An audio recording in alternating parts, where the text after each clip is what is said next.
My wife left a note. I never wanted to be a mom. After she ran off with her boyfriend, leaving me and our two kids. I raised them alone for 12 years. Last week, they surprised me with a new house. My ex found out and went off, insisting she's entitled to half. Hey Reddit, my wife bailed on me and our kids, said she didn't want to be a mom, and claimed she needed to find herself. I spent the next 12 years raising the kids alone and sacrificing for our family while she played house with her side piece. On my birthday last week, my kids surprised me with a house. When she found out, she lost her mind and threatened to sue me if I didn't give her half. Here's what went down. Let me paint you a picture. I, 45 male, met Pamela in college. I was that nice guy who thought love could fix everything. Worked construction summers to pay for school, came home covered in concrete dust and plaster, while she bitched about her part-time job at the campus bookstore being totally draining. I'd find her binge-watching reality TV, complaining about how her sorority sisters were fake. The irony was lost on her. The warning signs were everywhere if I'd bothered to look. Like when we moved in together junior year, and I discovered she'd never done her own laundry. Literally, didn't know you couldn't wash whites and colors together.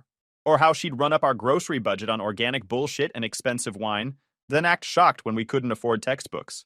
But Rick, you're so good at figuring these things out, she'd say with that helpless act that made me feel like some kind of hero. But she was gorgeous, and I was an idiot. Tale as old as time. After graduation, I landed a solid gig for a commercial construction company. Good money, decent hours, room to grow. Pamela bounced between creative jobs like a pinball, photography assistant, boutique sales, social media coordinator. Basically anything that sounded fun and paid jack shit. I covered rent, groceries, her car payment, her student loan payments. She covered looking pretty and complaining about being undervalued.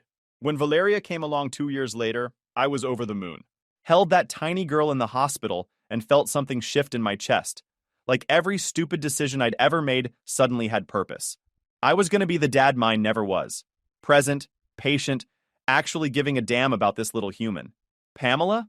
Different story entirely. Pregnancy was gross, labor was traumatic, and motherhood was apparently a personal attack on her identity. But she played the part well enough for social media. Facebook posts about blessed mama life, professional photos of our perfect family, all the performative bullshit that made her friends jealous. Behind closed doors, I was doing 90% of the night feedings, diaper changes, doctor appointments. She'd hand Valeria off the second she started crying and disappear for hours to decompress. Shopping therapy, she called it. More like credit card massacre. 2 years later, Andrew came. Another blessing I didn't deserve. Another reason to work harder and be better. By now, I'd figured out Pamela's pattern. She wanted the Instagram moments, but none of the actual work. I handled bedtime stories while she took bubble baths. I did weekend pancakes while she slept until noon with a face mask on. My sister Rachel started dropping by more often. Smart woman, never liked Pamela but kept her mouth shut until I was ready to hear it. She'd help with the kids, bring actual groceries, and shoot me these looks like she was watching a slow-motion car crash. You know she spent 3 hours getting ready for a grocery store trip yesterday? Rachel mentioned casually while folding laundry I'd left in a basket for a week. My best friend Steve was less subtle. Dude, your wife treats you like a live-in nanny who pays rent, he'd say after a few beers. When's the last time she changed a diaper without being asked? I'd make excuses because that's what you do when you're drowning, but too embarrassed to admit the life preserver you married is actually an anchor. She's adjusting, I'd say. It's different for women, postpartum and all that. The breaking point should have been the Saturday I came home from an emergency job site visit to find 4-year-old Valeria trying to make herself a sandwich, while 2-year-old Andrew was crying in his high chair, still in the same diaper from that morning. Pamela was on the back patio with a mimosa, scrolling through Instagram and completely ignoring both kids. What the hell, Pamela? How long have they been like this? She didn't even look up from her phone. I don't know, maybe an hour? Valeria's fine, she's independent, and Andrew always cries. It's not like he's dying. He's sitting in his own shit, and Valeria's 4 years old trying to use a knife because she's hungry. That's when she finally looked at me, rolling her eyes like I was being dramatic. Oh my God, Rick, you act like I'm some kind of monster. I was watching them. I can see them from here. Maybe if you didn't work all the time, you'd know that kids are perfectly capable of entertaining themselves for 5 minutes. 5 minutes? The diaper is completely soaked through. This has been hours. And look at Valeria's hands. She's got peanut butter and jelly everywhere. Pamela stood up dramatically, throwing her hands in the air like she was the victim. I can't do anything right according to you. I'm with them all day while you're off playing construction worker, and the one time I try to take 5 minutes for myself, you come home and attack me. Do you know how exhausting it is being stuck here with two demanding kids all day? Exhausting? Try working 10 hours and coming home to find your kids neglected because their mother can't be bothered to put down her freaking phone. Don't you dare call me a bad mother! She screamed, loud enough that the neighbors probably heard. I gave up my entire life for these kids. My career, my body, my identity, everything. And you have the nerve to criticize me for taking one moment to breathe? I looked at Valeria, who was now crying because mommy and daddy were yelling, and Andrew, who was still strapped in that high chair with a diaper rash that was probably burning his skin, and felt something cold settle in my chest. Your career was part-time retail, Pamela, and nobody asked you to give up your identity. I asked you to be a parent. She grabbed her purse and keys like she was making some grand dramatic exit. Maybe you'll appreciate what I do around here when you have to handle everything yourself. And she left. Just walked out, leaving me with two upset kids, a house that looked like a tornado hit it, and the growing realization that this wasn't a partnership. It was me raising three children, one of whom happened to be my wife. March 3rd, 12 years ago. Dates burned into my brain like a freaking brand. I'd just finished a brutal week trying to keep a downtown office renovation on schedule while dealing with permit delays and subcontractors who thought showing up was optional. Pulled into my driveway at 7 p.m., looking forward to helping with homework, maybe playing some catch with Andrew if there was still light. The house was dead quiet, which should have been my first clue something was catastrophically wrong. Found Valeria and Andrew alone. No sign of Pamela. Her car was gone. Where's Mom? I asked. Valeria's face crumpled like a paper bag. She left. That's when I noticed the suitcases were gone. Her makeup collection, the expensive dresses, the shoe collection that cost more than my truck payment, all vanished like she'd never existed. On the kitchen counter, propped against the coffee maker like some twisted Dear John letter, was a note, handwriting I recognized from grocery lists and birthday cards, but the words felt like they were written by a complete stranger. I can't do this anymore. I never wanted to be a mom, not really. I thought I did, but I was wrong. I need to figure out who I am before I lose myself completely. The kids will be fine with you. You're better at this than me anyway. I'll call when I'm ready to talk. Don't try to find me. That was it. 10 years of marriage, two beautiful kids, a life we'd built together, reduced to a freaking note. I stood there staring at that note while my kids watched me, waiting for Dad to fix this like I fixed everything else. Both of them looking at me like I had answers when I felt like I'd been hit by a freight train. What killed me most was realizing she'd planned this. While I was working 60-hour weeks trying to provide for our family, she was plotting her escape route. The withdrawal of money, the gradual removal of personal items I'd been too busy to notice, the way she'd been more distant than usual, it all made horrible sense now. Truth is, I wanted to punch a hole in the wall. I wanted to scream until my throat was raw. I wanted to track down my wife and demand she explain how you just abandon your children like they're furniture you're tired of looking at. Instead, I knelt down and pulled both kids into a hug that probably lasted 5 minutes. It's gonna be okay, I told them. That night, after I'd gotten them fed, bathed, and tucked into bed with extra stories and promises that Daddy wasn't going anywhere ever, I went to check our bank account to figure out how we were going to manage financially as a single-income household. That's when I discovered her final screw you. Our joint savings account, the one with $15,000 we'd been building for years to eventually buy a new house. The emergency fund that was supposed to protect our family. Completely empty. Cleaned out down to the last penny, with withdrawals dating back 3 weeks before she left. While I was working overtime to provide for our family, she was draining our future. I sat in my garage with a beer and Steve on speakerphone, staring at that bank statement like it might magically change. She left, I said, still not quite believing it myself. And she took every dollar we had. Jesus Christ, man. How much? 15 grand? Everything? That bitch, Steve said without hesitation. What do you need? What did I need? A wife who didn't bail when parenting got inconvenient. A time machine to spot the red flags I'd been ignoring. And about $15,000 to keep us afloat while I figured out how to be a broke single dad. I need to figure out how to survive, I said finally. You will, Steve replied without missing a beat. And when you do, she's going to regret every goddamn choice she made. The first month was pure survival mode, made infinitely worse by having exactly $347 in my checking account to cover everything. I'd wake up at 5 a.m. to prep lunches, get breakfast ready, squeeze in a load of laundry, and review project schedules before getting the kids dressed and out the door. Drop Valeria at school, Andrew at daycare, then race to job sites trying to keep million-dollar projects on track while checking my phone every 10 minutes for calls from teachers or daycare staff. The financial hit was devastating. Without that emergency fund, every unexpected expense was a crisis. Valeria needed glasses. There went grocery money for a week. Andrew got strep throat and needed prescription medication. Hello, ramen noodles for dinner again. The car needed new brakes. Guess we're walking to the grocery store until payday. Learning to manage everything alone felt like trying to juggle flaming torches while riding a unicycle. Grocery shopping with two tired kids after a 10-hour workday. Racing through stores like we were on some twisted game show. Laundry became an overnight operation. Throw loads in after the kids went to bed. Hope I remembered to switch everything to the dryer before collapsing into bed myself. My sister Rachel became my lifeline. She'd pick up the kids when I was stuck in emergency meetings, help with homework I was too brain-fried to understand, and stock my fridge with actual food instead of the cereal and takeout diet we'd been surviving on. You don't have to do this alone, she'd remind me when I'd try to wave off her help. That's what family's for.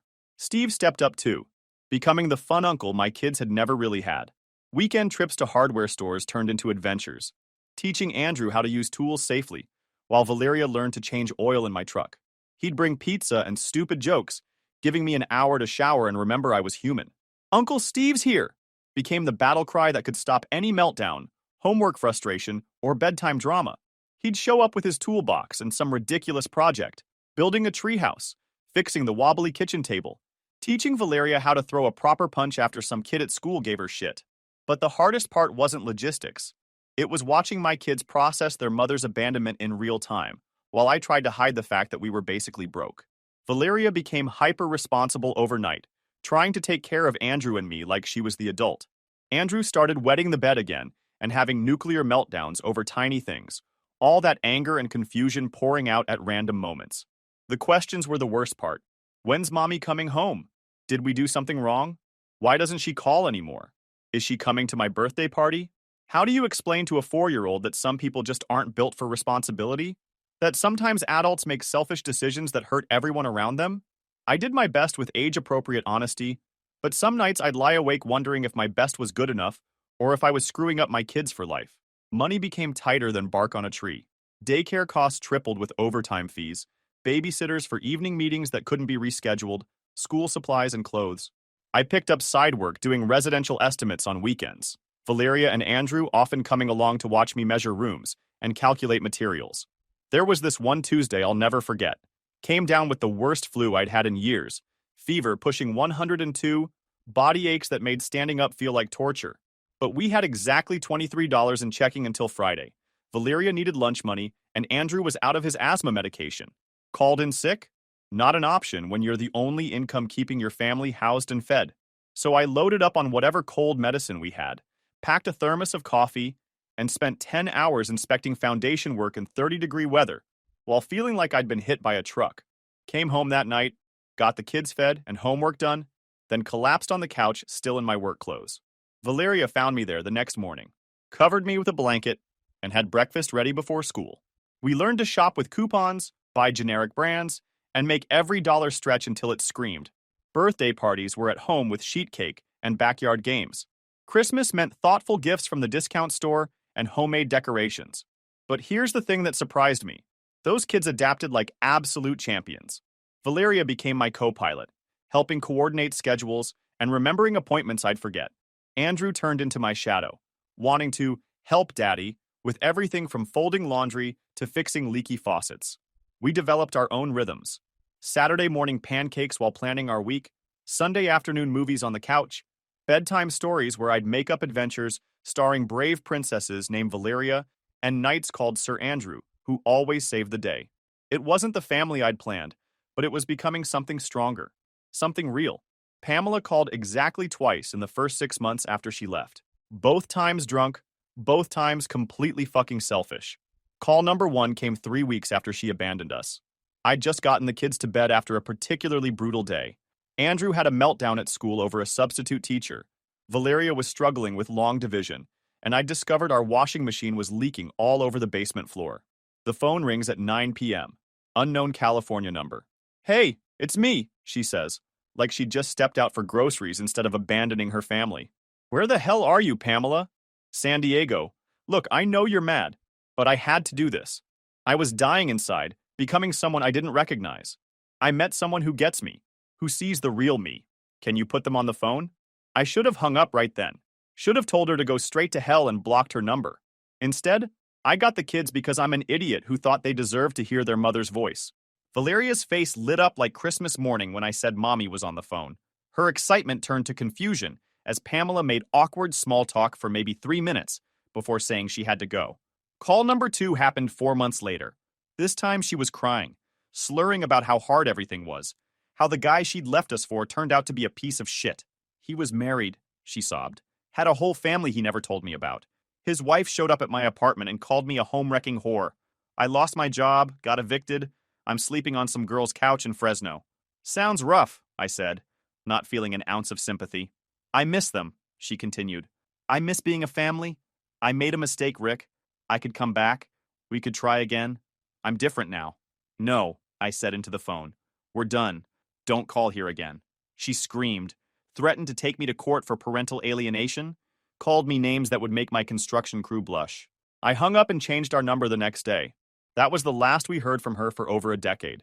Well, except for the divorce paperwork. I filed the next day after she bailed. Called Tommy first thing that morning. No way was I leaving my kids in legal limbo with a mother who'd abandoned them.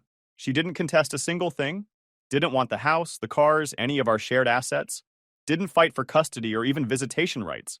Just signed every paper Tommy put in front of her and mailed them back from whatever California shithole she was hiding in. The stolen money? Tommy made sure that was part of the record too. 15 grand in documented theft from marital assets, with bank records showing the systematic withdrawal pattern proving premeditation. Her lawyer told mine she just wanted out and to start fresh with no strings attached. Fine by me. I got full custody, all marital assets, documentation of her financial betrayal, and she got exactly what she'd earned. Nothing. She even waived any claim to alimony, probably because she knew she'd forfeited any right to it the second she abandoned her family and stole our savings. She wanted to disappear from our lives? Mission accomplished. Years passed, and what started as pure survival mode evolved into something beautiful. My kids grew into remarkable people, not despite their mother's absence, but maybe because of it. They learned early that showing up matters more than looking good, that love is action, that family is about commitment and choice, not just DNA. Valeria blossomed into this incredible young woman, valedictorian, full scholarship to state, majoring in social work. She's smart as hell, wickedly funny, fiercely protective of her brother, and completely devoted to our little chosen family. That scared 6-year-old who'd tried to make sandwiches, while her brother cried, became this confident powerhouse who could command a room, organize charity events, and still make time to help struggling kids with their homework. Andrew grew into the kind of solid young man that makes you proud to be his father. Honor roll, varsity baseball, acceptance to a good engineering program with scholarships. Kid could look at a pile of scrap wood and see a bookshelf, just like he could look at a broken situation and find a way to fix it. Rachel stayed involved every step of the way, becoming the mother figure my kids never really had, but desperately needed. She taught Valeria about periods and boys and how to stand up for herself without being a bitch about it. She showed up to every school play, every baseball game, every milestone that mattered, usually with a camera and embarrassing signs. Steve became Uncle Steve officially in our family, the guy who taught my son how to throw a curveball and change a tire, who took Valeria to father-daughter dances when she was too embarrassed to ask me. We weren't rich, but we rebuilt our stability from scratch. I'd moved up to senior project manager, then eventually started my own small construction company. The financial hole Pamela left us in took years to dig out of, but we did it together, one paycheck at a time. The house became our sanctuary, a place where friends were always welcome, where homework happened at the kitchen table while I cooked dinner and helped with math problems, where Sunday mornings meant pancakes and planning our week together. We had traditions Pamela had never bothered with because they weren't Instagram-worthy. My 45th birthday was approaching. We'd always kept celebrations modest, dinner at home, maybe a small gift. That's just how we rolled in our little family. But Valeria and Andrew were acting strange as hell. Whispered phone calls that stopped when I walked into the room. Mysterious meetings they claimed were study groups, telling me to take the whole weekend off work. What's going on? I kept asking, getting more suspicious by the day. Just trust us, Dad, Valeria would say with this secretive smile. Saturday morning of my birthday, they actually blindfolded me. Full blackout blindfold like I was going to my own execution or something. This is how horror movies start, I grumbled, as they loaded me into Andrew's truck. If you're taking me to the woods to bury me, at least make it quick. Relax, old man, Andrew laughed. We're not driving you anywhere to murder you. Though we probably should for all those dad jokes over the years. 20 minutes later, we stopped. I could hear Rachel and Steve's voices, which was confusing because I thought we were just going to lunch at that diner we liked. They led me out of the truck, removed the blindfold, and I'm standing in front of this absolutely gorgeous 2-story house with a sold sign in the yard and a massive fucking bow on the front door, like it was a present. I laughed because clearly this was some elaborate joke. Okay, very funny. Whose house is this really? We picking someone up? But Valeria was holding keys, tears streaming down her face. It's yours, Dad. We bought it for you. I'm sorry, what now? Andrew stepped forward with a folder full of official-looking documents. We've been saving for 4 years. Every part-time job, every summer internship, every dollar we could spare from scholarships and work study. The down payment's covered, first year of mortgage payments are sitting in escrow, and we set up a fund for taxes and insurance. I stood there, keys dangling from my fingers, trying to process what the hell was happening. The house was absolutely gorgeous. 3 bedrooms, 2-car garage, big backyard, granite countertops, hardwood floors, everything I'd pointed out in passing over the years as someday when we win the lottery features. Kid, I finally managed. You kids need that money for your futures, for graduate school, for getting started in life. Valeria shook her head. Our future is secure because of everything you sacrificed for us. This is us saying thank you for being the parent we needed when the other one decided to run off and steal our college fund. I pulled both kids into the kind of hug that says everything words can't, my throat too tight to speak for a minute. Rachel and Steve were wiping their eyes while I just held on to the 2 best things I'd ever accomplished. The house was absolutely perfect. Valeria had remembered my comment about wanting a workshop space. There was a detached garage perfect for woodworking projects. Andrew had noted my complaint about our tiny kitchen with no counter space. This one had an island and enough room to actually cook real meals. They'd thought of everything down to the last detail. That night, after everyone left and I was sitting in my new living room surrounded by boxes from the move, I called both kids. Thank you, I said, voice loaded with everything I couldn't put into words. For everything. Not just the house, but for becoming the kind of people who would even think to do something like this. Thank you for showing us what a real parent looks like, Valeria replied.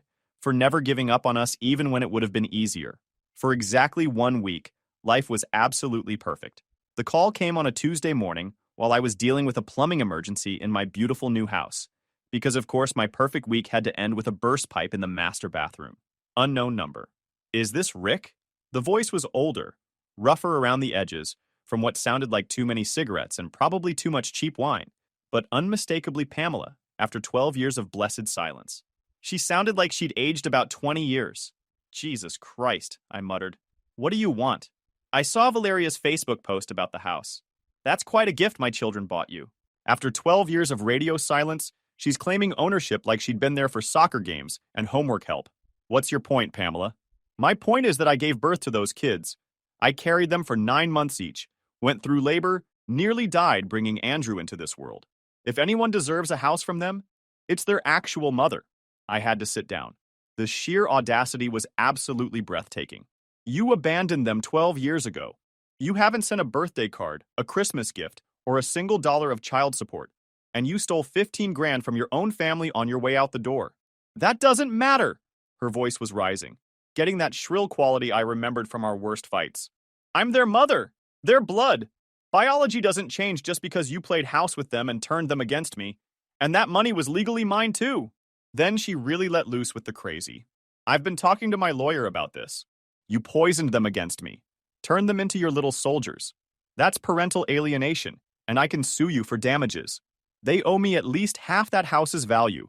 Maybe more when the court hears how you destroyed their relationship with their mother.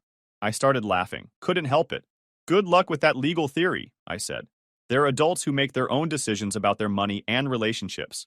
But please waste whatever money you have left on legal fees. That's when she completely lost her shit. Launched into a tirade of threats and obscenities that would make my roughest construction crew blush, calling me every name in the book and a few she probably made up on the spot. When she paused to breathe, I cut her off. Goodbye, Pamela. Lose this number. But I didn't hang up yet. I had something to say that I'd been saving up for 12 years. Just so we're crystal clear, you don't get to abandon ship for 12 years and then climb back aboard when there's treasure to claim. Those kids succeeded despite you, not because of you. They bought me that house because I was there for everything. I earned it by showing up. You earned exactly nothing. Then I hung up and immediately called my lawyer buddy Tommy. She wants to play legal games, Tommy said after I filled him in. Let's play. Within 24 hours, Valeria called me, voice tight with controlled rage. Mom just sent me this absolutely unhinged message on Facebook. She's demanding we buy her a house too because she's our biological mother, and we owe her for giving us life. What did you tell her? I told her she gave us life, but you gave us everything else that actually mattered. Then I blocked her ass. Andrew had gotten an even more deranged message, full of guilt trips and accusations that he'd been brainwashed by his manipulative father, and demanding he call her immediately to discuss his obligations to his real parent. His response was beautiful.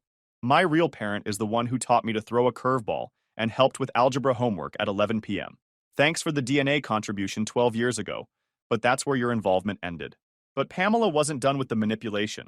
She actually tried calling Andrew directly from yet another number, crying about how she'd changed and deserved a second chance, and how she'd always loved him from afar. Andrew put her on speaker and let Valeria listen in. Big mistake on Pamela's part. I know I wasn't perfect, but I'm your mother, she sobbed. I gave you life. Doesn't that count for something? Valeria leaned into the phone with ice-cold precision. You gave us life and then fucked off for 12 years. That's like building a house, burning it down, and expecting credit for the foundation. But I was young and scared, Pamela started. You were 28, not 16, Andrew cut her off. And Dad was the same age doing everything alone while you were off finding yourself in some random dude's bed. The silence was deafening. Then Valeria delivered the killing blow. You want to know what you gave us? Abandonment issues, and a really good example of what not to be. Thanks for the life lesson, Mom. Andrew hung up. They high-fived. I couldn't have been prouder. Over the next week, she tried calling from different numbers, created fake social media accounts to message the kids, and even had the balls to show up at Valeria's apartment building, demanding to be let in to talk to her daughter. That's when Valeria told me something that made my blood boil. Dad, she looked horrible. Like, really bad. Missing teeth, clothes that looked like she'd been wearing them for days, and she reeked of cigarettes and cheap drinks. Through Valeria's friends who still had her on social media before the blocking began, we learned more about Pamela's spectacular 12-year failure tour. Multiple relationships that ended badly. Apparently, she'd been engaged 3 times to different losers, each one ending when they figured out she was broke and looking for someone to support her. 2 bankruptcies from credit card debt and unpaid rent. At least 1 DUI that we knew of. She'd been fired from job after job. A photography studio for showing up drunk. A retail store for stealing from the register, a restaurant for screaming at customers. Currently, she was working at some payday loan place in Fresno and living in what Valeria described as a studio apartment that looked like a crack den. The most pathetic part? She'd apparently been stalking our social media through mutual acquaintances for years, watching her children succeed and grow into amazing adults from a distance, while never once reaching out to congratulate them or acknowledge their achievements. She chose to make contact when there was something material to gain. Rachel had done some digging through mutual acquaintances from the old neighborhood. She was arrested a few years ago for trying to scam some elderly man out of his social security check, she told me. Pretended to be his granddaughter in trouble. Charges were dropped, but still. That's when I decided it was time to go nuclear. Tommy's response was swift and absolutely brutal. He drafted a comprehensive legal document. The letter laid out exactly why Pamela had zero legal claim to anything, documented her abandonment with dates and receipts, explained that the children were legal adults who could spend their money however they damn well pleased, and included a fun little calculation that made her shut up permanently. 12 years of child support for 2 children, plus interest and penalties for non-payment, $127,000. But Tommy wasn't finished. In many states, a parent who abandons their children for more than 6 months without contact forfeits most parental rights and can actually be held liable for damages. And then came the cherry on top. That $15,000 she'd stolen from the joint account before abandoning us. With interest and penalties over 12 years, she now owed approximately $28,000 in theft restitution, plus damages for the financial hardship it caused during the first year of her abandonment. The letter's final paragraph was pure poetry. Should your client continue to harass this family or pursue frivolous legal action, We will immediately file for back child support, documented financial damages related to her abandonment, including therapy costs and lost opportunities, restitution for theft of marital assets, and compensation for the emotional distress caused to minor children. We estimate these damages at approximately $650,000, not including legal fees and court costs. This is not a negotiation. We never heard another fucking word from Pamela. But I wasn't satisfied yet. See, she'd made a critical error by threatening my family and trying to claim credit for achievements she had nothing to do with. So I decided to make sure she understood exactly what she'd lost and could never get back. I had Valeria and Andrew help me compile everything, not just the big achievements, but every small victory, every moment of growth, every milestone that she'd missed by choosing to abandon them. Valeria's high school graduation speech is valedictorian, where she thanked me for showing her that real strength comes from showing up every day, even when it's hard. Andrew's acceptance into engineering school with a full scholarship. 12 years of proof that these kids had built amazing lives without her. Then I did something that probably makes me a petty asshole, but I don't give a shit. I had it all delivered to that payday loan place where she worked. Not her apartment, her job. In a nice professional folder with a cover letter that said simply, "Here's everything you missed while you were finding yourself. Congratulations on your choices." According to one of Valeria's friends who still lived in Fresno, she had a complete breakdown at work the next day, screaming at customers about her ungrateful children and their manipulative father. Got herself fired on the spot. 3 weeks later, Valeria got a friend request from yet another fake Facebook account. This time, it was Pamela pretending to be a family friend, trying to get information about upcoming family events. Valeria screenshotted it and sent it to Tommy, who had one final surprise for dear old mom: a restraining order. Turns out all those fake accounts and attempts at contact constituted harassment under California law. Pamela now legally cannot contact any of us, cannot come within 500 feet of our homes or workplaces, and cannot create social media accounts to circumvent the order without facing criminal charges. The last I heard, she'd moved back in with her father, who I'd always liked, sent me a brief email. "I'm sorry about my daughter. You did right by those kids. They're lucky to have you." And that was that. 12 years of radio silence, then 1 week of trying to cash in on achievements she had nothing to do with, followed by a spectacular legal and personal meltdown that left her unemployed, legally barred from contact, and living in her childhood bedroom at age 50. Sometimes karma needs a little help. I was happy to provide it.